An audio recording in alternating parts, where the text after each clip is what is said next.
Hello hello प्यारे बच्चों, आज जो है का आपका उर्दू का पेपर मैंने देखा। उसमें टाइम टेबल में जो है आपका 26 मार्च को आपका इंटरमीडिएट का पेपर उर्दू का है।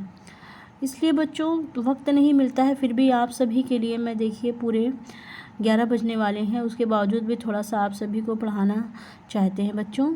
तो आप सभी इतने दिनों से सब्सक्राइब भी किए, इसीलिए आप सभी के लिए वीडियो बनाना ज़रूरी भी है बच्चों, लेकिन टाइम भी नहीं मिल पा रहा है इसीलिए, क्योंकि हमारी ड्यूटी भी बोर्ड एग्ज़ाम में लगी है बच्चों, इसलिए बना भी नहीं पा रहे हैं। लेकिन जैसे थोड़ा सा भी आप सभी के लिए वक्त मिलता है हम ज़रूर बनाते हैं। ठीक है प्यारे बच्चों, तो देखिए ये मॉडल पेपर ही आप सभी को दिख रहा है, और इस बार भी आपका बोर्ड जो 2022 होने वाला है सेम ऐसे ही आएगा, आपका यही पैटर्न रहेगा। हम बार बार आपको यही बात बताएं कि जितने भी मेरे जो वीडियो हैं पुराने जो पेपर पे प्रीवियस पेपर पे बने हैं डिटेल में, आप सभी के लिए इस वक्त वो वीडियो की बहुत ज़्यादा इम्पोर्टेंस है। इसीलिए प्यारे बच्चों आप ज़रूर मेरे पुराने वीडियो पे जाइए जो प्रीवियस ईयर के पेपर हैं, जहाँ पे मैंने बहुत डिटेल से एक एक चीज़ें बताई हैं।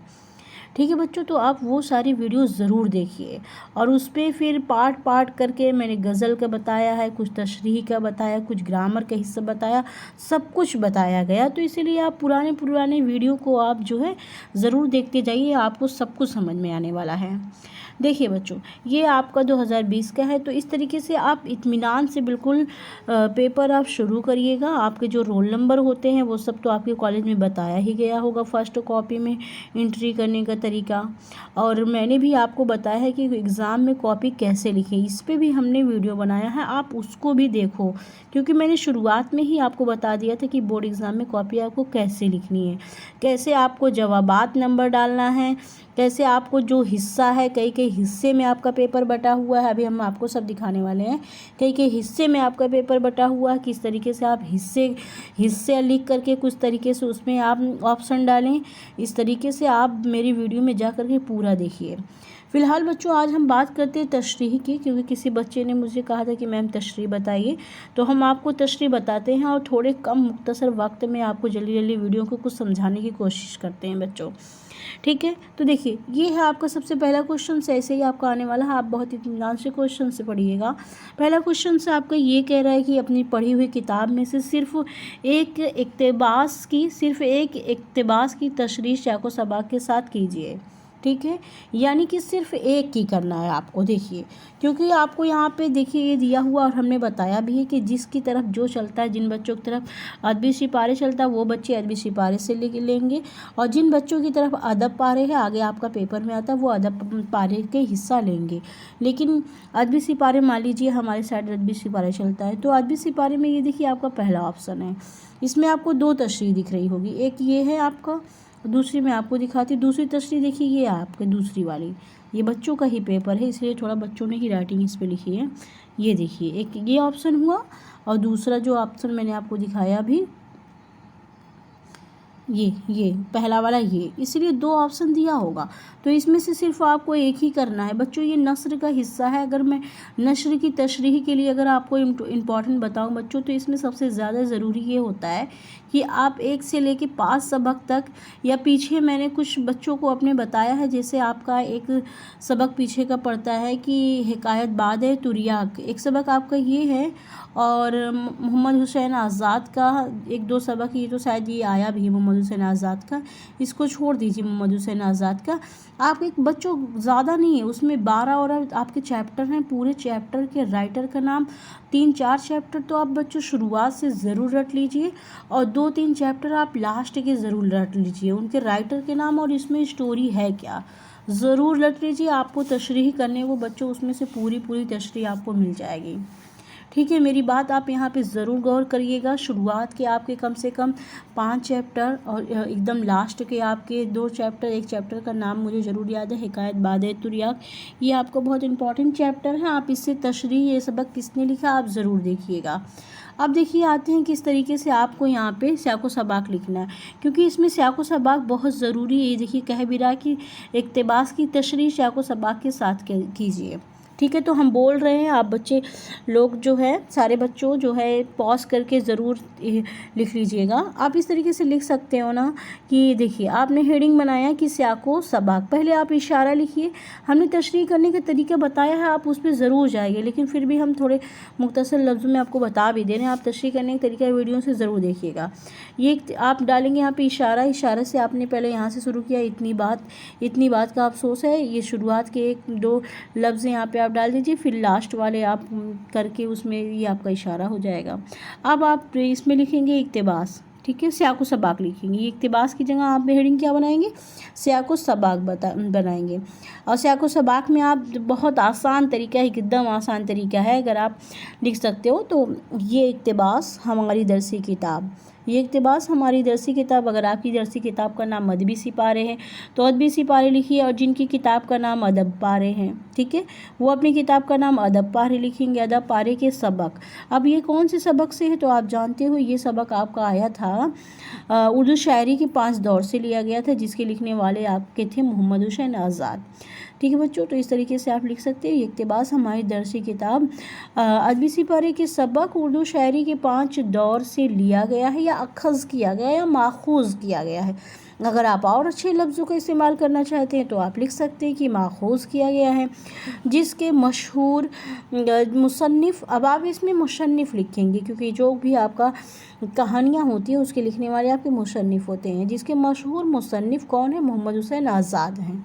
ठीक है, तो इस तरीके से आप स्याको सबाक लिख सकते हैं। फिर मैं आपको अगर बता दूं, ये इक्तिबास हमारी दरसी किताब अदबी सिपारे के सबक मोहम्मद हुसैन आज़ाद के डायरेक्ट भी लिख सकते हैं, मोहम्मद हुसैन आज़ाद के उर्दू शायरी के 5 दौर से लिया गया है। ठीक है, अब इसमें जो बहुत छोटी सी बच्चे गलतियाँ करते हैं वो ये करते हैं कि आप सबक का नाम और जो राइटर होते हैं यानी कि मुसन्निफ़ का नाम आप इन्वर्टेड कॉमा में या ब्लैक पेन से नहीं लिखते हो, जहाँ पे वहाँ पे आपका नंबर कटने की पूरी गुंजाइश होती है। इसीलिए आप वहाँ पे इन्वर्टेड कॉमा में भी आप ज़रूर लिखिए राइटर का नाम, और जो है सबक का भी नाम आप इन्वर्टेड कॉमा में या हो सके तो ब्लैक पेन से ज़रूर लिखिए। फिर आप तशरीह लिख दीजिए या मतलब लिख दीजिए, तशरीह या मतलब हेडिंग बना करके। उसके बाद बच्चों आपका ज़्यादा इसमें ये कुछ नहीं देखा जाता, ये पूरी की पूरी तशरीह आप क्या करिए, उतार दीजिए। जैसे यहाँ पे इतनी बात का अफसोस है कि इस तरक्की में तबीयत की बुलंद परवाज़ी से ऊपर की तरफ रुक किया गया, काश कदम आगे, मतलब बच्चे कहने का मतलब ये है कि इसको आप पूरा उतार दीजिए अगर हो सके, और इससे ज़्यादा अगर आप लिख सकें यही कहानी बना के। वैसे भी कुछ बच्चे तो लिखने में बहुत ही माहिर होते हैं, आप 1 पेज 1.5 पेज आप इसको बना करके लिख सकते हैं।